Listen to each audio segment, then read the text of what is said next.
from Abuja.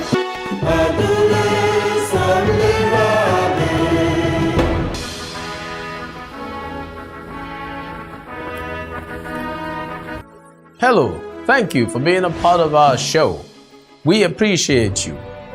I'm Magnus Kpakol, and this is Magnus Kpakol GVA. As always, it's all about how we can raise the level of living. That's what it's all about. In view today, a continuation of our discussion on health and the economy. As we said last time, the long-term economic growth trajectory of a nation should have a positive correlation with the health of the people. So we continue our discussion on some aspects of health and economic development with Professor Olufemi Emmanuel Babalula, President of the Guild of Medical Directors in Nigeria. But before that, in our hidden economics, to be a boss in an unhealthy economy. Now, up next in our quick view, we rank countries by prosperity. That's coming right up.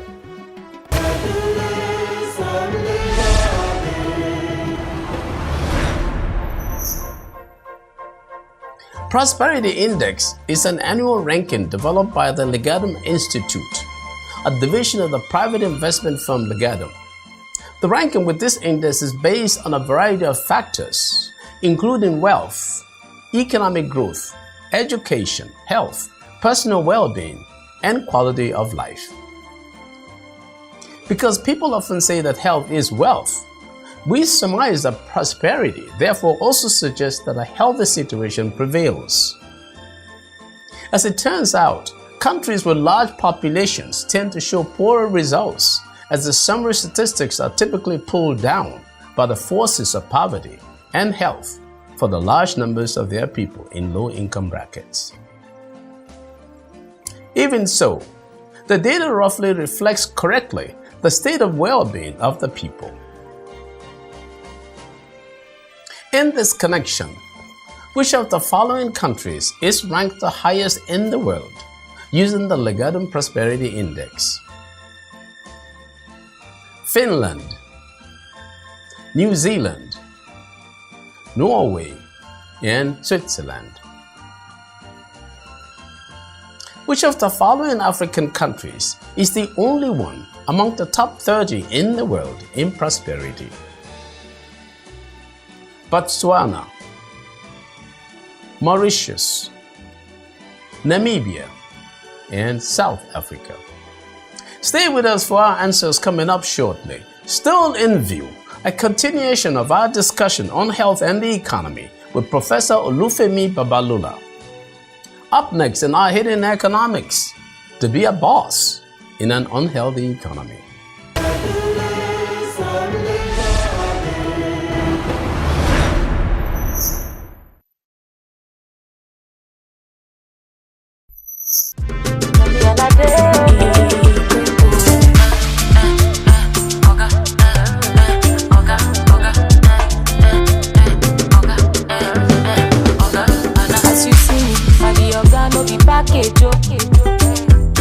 As you see me, and they call me Chairman, no. And even if you follow me go my village and they feeling me, oh. As you see me, on we side now big boys, oh. Everything's new, everything nice. Too much sauce, you go get spice. Last, so we go there right. Show you one bet, make me roll dice. On it, oh, we gone, yo. On it, Oga by Yemi Eberechi Alade, simply known as Yemi Alade, a Nigerian Afro-pop singer and songwriter. She gained prominence after winning the Peak Talent Show in 2009. Oga. So you want to be an Oga. What if prosperity in the land has declined? What if the economy has slowed down or is in recession? You still want to be the boss? Do you know what it takes to be the boss in an unhealthy economy? Well, folks, it is not easy.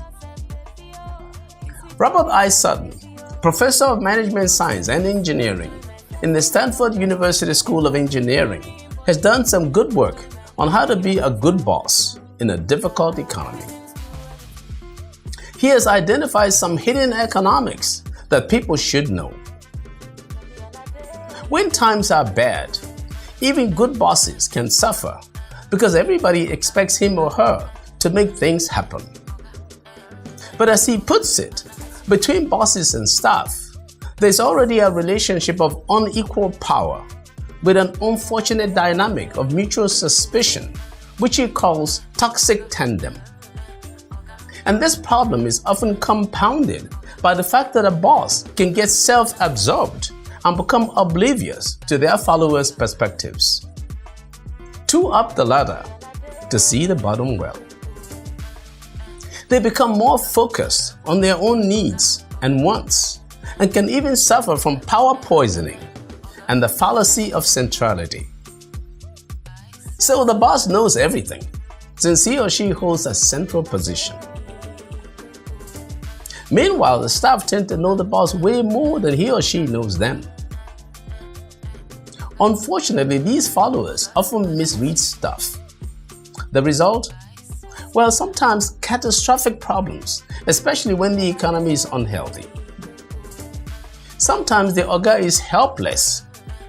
When I look at Nigeria today, I feel a bit sorry for President Muhammadu Buhari and his ruling APC.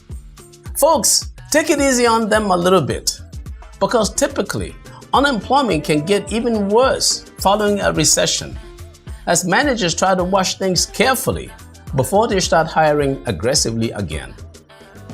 Even so, any Oga, especially during a difficult time, needs to be more predictable, more caring, more in control and responsible, more visible and more attentive. It all keeps the demand and supply between Oga and followers more at equilibrium or balance. Our hidden economics for you.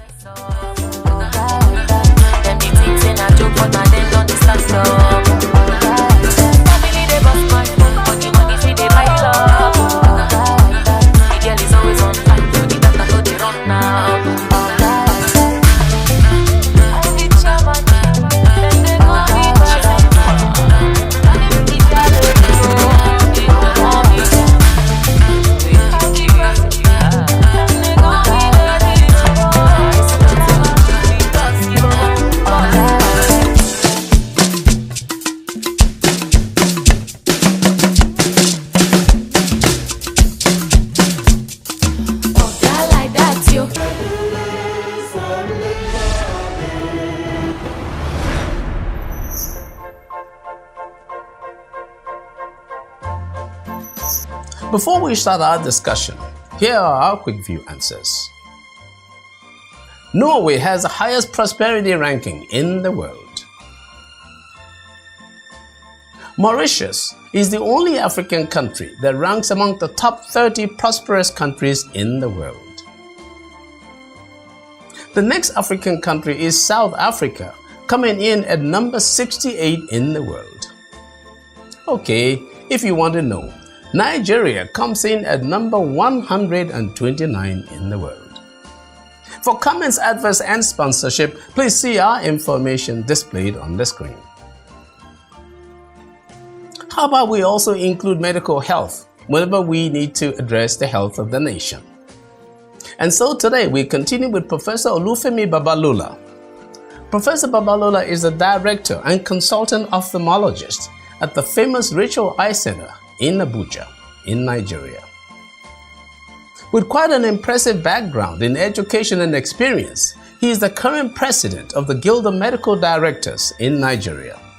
Please join us in our continued discussion with Professor Olufemi Emmanuel Babalola.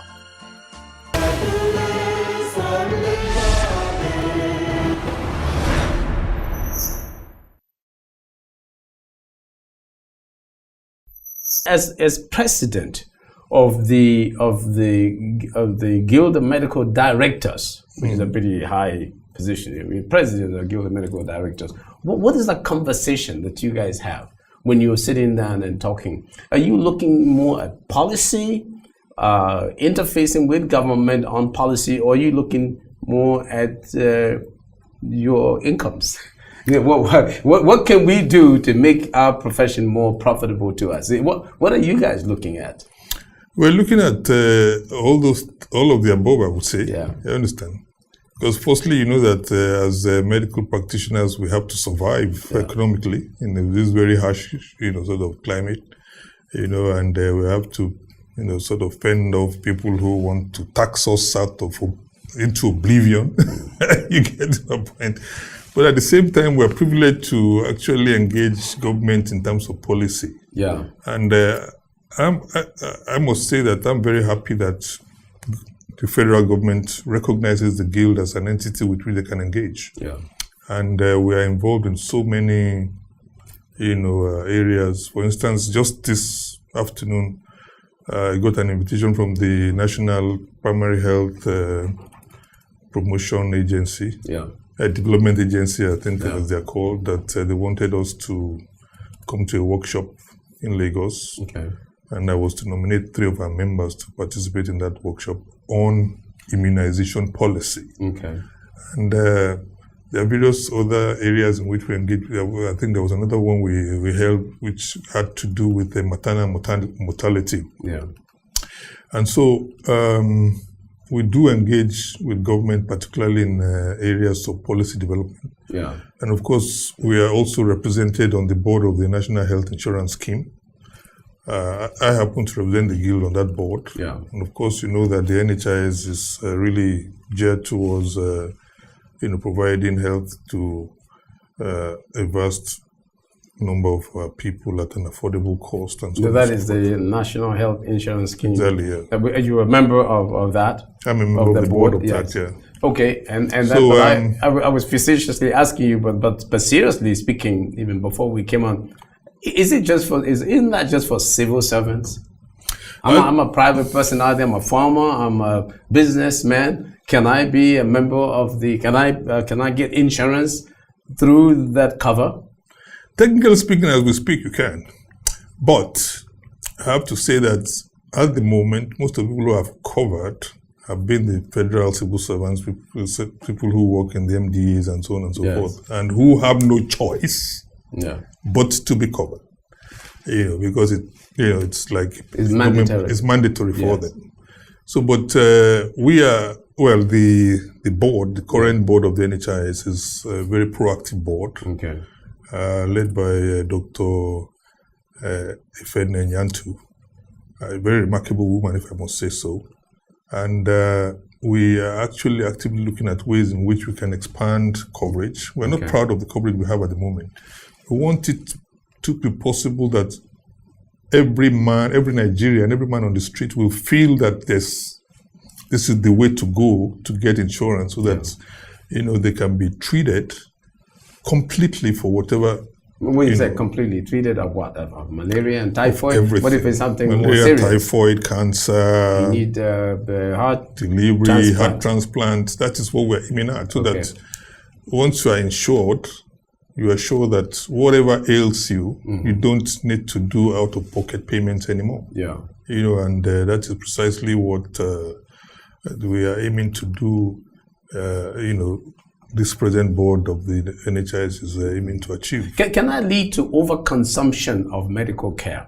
Being that you have probably less than 80,000 medical doctors in the whole of Nigeria. Only 80,000 medical doctors in the whole of Nigeria. If we have this kind of insurance and it's available to everybody, would we overconsume medical care? Would we overwhelm the medical system and the doctors? I don't think so, because at the moment, while it is true that we have only about 80,000 doctors, not all of them are even in active practice, I must say. You probably have about the same number outside the country. That's another serious problem. So there's a lot of brain drain in that area. And then secondly, it's not as if Nigerians are not accessing health care anyway. But they are accessing health care paying out of their pockets, mostly. That is the well-to-do Nigerians accessing healthcare. But the little guys in the village, can they even come up with 1,000 naira to pay to something? If somebody came to your facility, I'd be hard pressed to see how they even get to your facility. Well, I have to say that our facility is open to the rich and poor. Yeah, but the poor cannot pay. We have ways in which we can. Unless they have insurance. Yeah, that is the whole point, to encourage people to get insurance, because once you have insurance, then the risk is spread out. Yeah. Is there a policy that we can put in place? Those of you that are talking to the government, with these meetings you have with the Ministry of Health and with people in the government, is there any policy now underway or that already there in place where we can use to coax our doctors back, at least to in partnership, even if they go back after they do whatever they do? Well, I cannot say that there's a particular policy, to coax them back. Yeah. Certainly not. But I do know that there are partnerships that are going on in terms of some doctors based abroad coming home to participate in. A lot of them are just coming on their own. Yeah, because they just want to give back. Yeah, exactly. That is precisely what I was about to say. But we don't have policies at the local government level, at the state level, or whatever level to say, hey, certainly this is not. a program for bringing. Not that I'm aware of. And it's extremely essential. Health is that critical, and we don't have the technology. We don't have the facilities to the extent that we want, or the brain power to the extent that we want. But these guys get a little bit more outside because, you were mostly also trained outside, spend time outside. We don't have the technologies that they have. Certainly not. We need to find a way to let them come and participate in what we're doing. Yes, I think the first challenge is for us to overcome is to build world-class facilities. Yeah. If we build the world-class facilities where they can get to do most of the things they're used to doing outside, they certainly would. That is one big obstacle that, we have already overcome for them. And I just to round up here, just a couple questions. One, first is with integration of the various practices in the country. Medical practices, especially public and private, whether there is any sort of integration. So where if I'm not that competent in some area, I can refer a patient to another facility, whether it be public or private. Is there really such a thing in Nigeria? Well, there is, but the integration is not really there. There's too much of a silo mentality at the moment, and it's like we have this mentality that private is private and public is public. Whereas if you look at the situation in the UK, I think we need to make a case study of that. Whereas you have every right to set up a practice, in the UK, you're immediately integrated into the NHS. And whatever you do is open to the health administration. So that the NHS is the national health system. Yeah, the national health system. Okay. So whatever patients you see in your practice is known to the national health system. Okay. There's no privacy, particularly now that everything is computerized. You understand? So, and of course, every citizen has, what they call, I don't know what they call this card again. There's a card they give to every patient. Okay. NHS card. Okay. Whether you are private or public or whatever, that NHS card is there. Yeah. And if you are registering with a private hospital, your NHS number is already written there. Okay. And what your problems are is already integrated. And of course, everybody in the UK is encouraged to have a GP. Okay. So even if you are going to that's a general practitioner. Okay, yeah. And we really have enough doctors and practices in this country to actually run that kind of system, so that nobody should need to travel more than 5 kilometers from his house to have a GP. Okay. So you shouldn't need to go and queue up in a teaching hospital for hours for you to treat malaria, or for you to treat diarrhea and vomiting, for you to treat typhoid, or for your child to get immunized. You understand? So that kind of integration is extremely important. And it's one of the things we're looking at in the NHIS board, whereby we're saying, okay, the registration, the capturing of patients of enrollees into the NHIS is actually done at the level of the local facility. Okay. So basically, you're living in Asokoro now, for instance. There's a GP just down the road from you. Yeah. That should naturally be the place where you register for your general practice. You understand? And of course, the only duty of government to ensure that that GP meets certain basic standards and they can do certain basic things. That when you are going there, you have the confidence as a patient that, okay, I'm going to this facility, it's as good as any other GP. Yes. And that GP is linked with maybe Asokoro General Hospital, and maybe they are linked with, the Asokoro General Hospital will be the natural choice for them. That will be their secondary and tertiary care facility to which you are also linked. So that within Asokoro, you know that you are well taken care of. Yeah. You don't necessarily have to go to Asokoro Hospital to go and line up for ages before you see a doctor. Professor, thank you so very much. Thank you. You are wonderful. Great job. Thank you for having me. Thank you very much indeed. Thanks.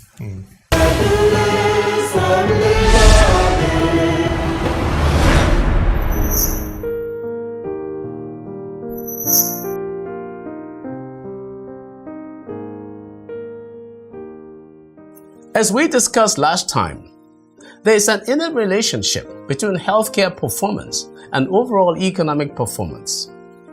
It is important for developing countries to properly invest in health.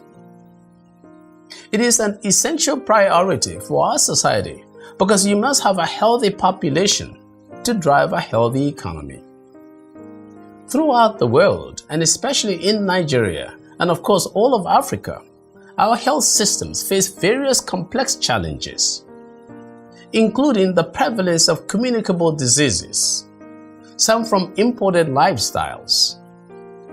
Aging, as life expectancy has increased, is presenting a problem, so much that younger people are looking to ask much older adults who are even still economically active to go away. We therefore need to ensure the viability of our economies, where shared prosperity through inclusive growth is the target. With long-term high rates of growth, the financial sustainability of healthy systems can be assured. I believe that through our society and at every level of government, investments in health and the design of health financing policies should be addressed in a framework of understanding the long-term nature of the interaction between health and the economy. As it turns out, it is not just life expectancy data that are useful to look at. Other health indicators are also extremely important markers for assessing the nature of the prosperity and health of the people, and therefore of the economy. And they include poverty, mainly through infant malnourishment and mortality, overall nutrition, maternal mortality, insurance coverage, and overall public sector spending on health and education, which are key matters for human capital development and therefore global competitiveness. Human capital development is what will help us take it all the way to the top. I'm Magnus Kpakol, and that's my view.